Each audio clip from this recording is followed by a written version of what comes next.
Hi there, this is Joseph, and this is for CMPM 147, and this is for the fifth assignment of the 3T's, which is the terrain, trees, and textures. Going to my Unity project here, this is my sample terrain, I guess. I'm using 4 different guide images to test the terrain out. A sample picture of SpongeBob, test 1, test 2, and test 3. I use test 3 because I found it useful to calculate the different elevations that I place the trees at and to test the different weight values for the textures on the terrain. Speaking on textures, I have 3 different textures. A green texture for flatter surfaces, a lighter gravel color for more vertical surfaces, and a darker gravel color for more higher elevation surfaces. Also have 4 trees as well, and all these assets, the textures and the trees, are from the Ninja Starter Kit 2, which was provided or recommended to be used on Canvas. Really quickly here, I want to play this. No trees are going to spawn right now, but I just wanted to show how I implemented from the last assignment the different sliders to manipulate the plane and show how I can also manipulate the surfaces of the terrain. Here I can change the amplitude to make the lighter parts of the guide image. As you can see here, this is my guide image to make these parts increase and decrease in size. Going back to terrain here, you can go higher or go lower. Let's put it back around here, maybe a little higher like that. And then right now my mix fraction is at 1, but if I can also change my mix fraction. But if I put it, let's say at 0.9ish, I can also manipulate my noise Y span and my noise X span of the terrain. It's very laggy because we're in update right now and we have all these different things that we can manipulate with. Also, the size of the terrain makes it laggy. Um, we also have octaves for the surface we can change to and its persistence. Let's put this back here. And then right now I want to talk about how I can manipulate the weights. So weight 1, weight 2, weight 3. Um, weight 1 coordinates to the green texture, weight 2 coordinates to the gravel texture, and weight 3 coordinates to the more darker gravel texture. So if I manipulate my first weight, I can make the surfaces of the terrain more green. Here I can manipulate the second texture here with weight 2. Let's make vertical surfaces and even flatter surfaces more to that lighter gravel color. Let's put it back to around 2ish where it was before. And then here I have my third weight, which will manipulate the more darker gravel texture.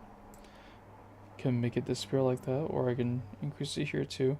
Increasing it to a higher size doesn't seem to do anything, but keeping it around 20 gives it a good mixture between the green and the dark gravel.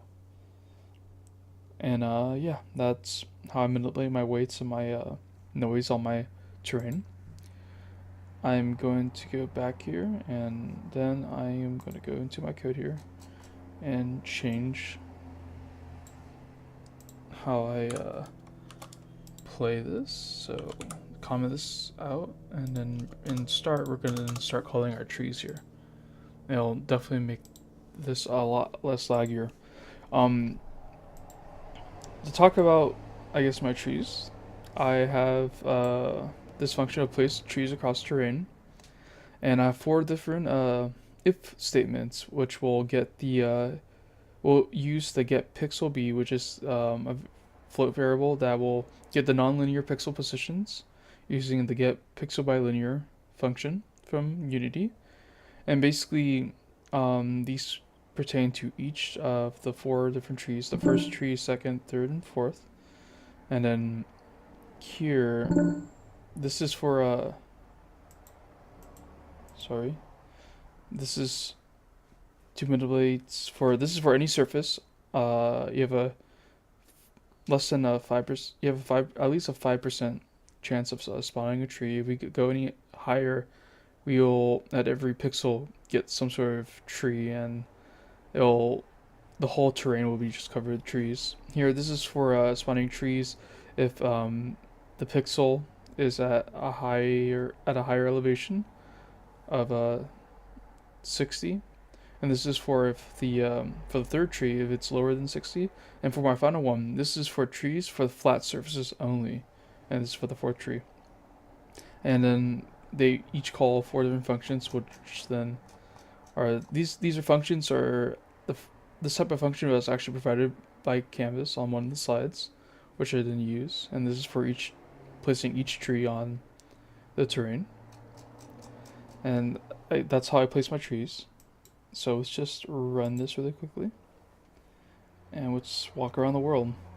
As you see here, I spawn on the bottom screen here. See if I can increase this higher, and then I can just run around, enjoy myself. Stay on the terrain here. What's nice is if I fall off here, I can climb back up like that. Oops. Just walk on all the surfaces. If I run into the surface, I can sometimes go underneath the terrain like that, which is unfortunate, but what can you say? But yeah, just having fun here in our little terrain world. So let's pause this, I guess. And on the Canvas assignment, they want us to zone out with our world. So this is what my world looks like using the test 3 guide image. So I guess as an example, I want to show a different guide image that I will use. So let's first change to let's go to SpongeBob. Really quickly here, and then let's also go to my terrain here. Oh, I need to go up a little bit. Go to my tree, and I want to get rid of the trees because if I play this again, more trees will spawn on the terrain, which I do not want. So I'm gonna set the 0, uncomment this place, get rid of all the trees.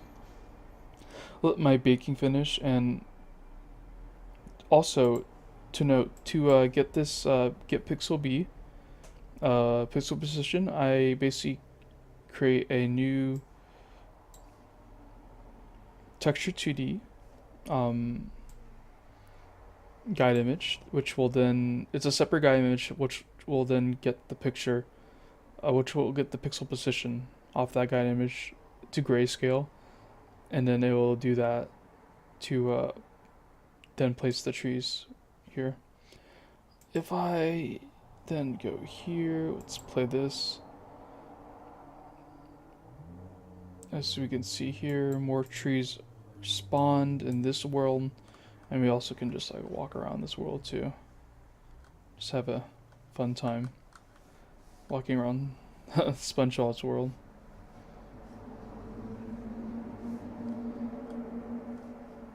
And then I can pause this. Go here, and then let's go a little bit higher up here so we can see the whole terrain. How different trees spawn in different locations. And yeah, this is for my 5th assignment for CMPM 147.